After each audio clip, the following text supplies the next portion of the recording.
అమ్మ చెప్పండి, ఇది పూజించడానికి ఎంత టైం పట్టింది? పడుతుందమ్మా, పావు గంట పడుతుంది అన్ని తయారు చేయాలంటే, అర్ధగంట. ఎక్కడి నుంచి వచ్చారు?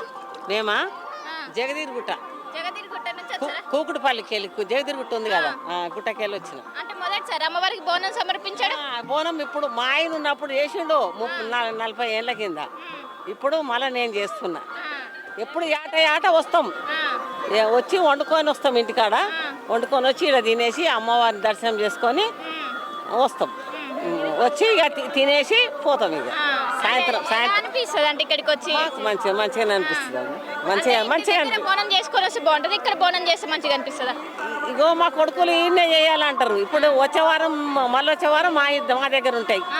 పోషమ్మకు చేస్తా, కనకదుర్గమ్మకు చేస్తా బోనాలు ఆడ. ఇప్పుడు పెరుగు బెల్లము అన్నం వండి పెరుగు బెల్లం పెడతాం. ఇంట్లో పెరుగు బెల్లం వేస్తాం.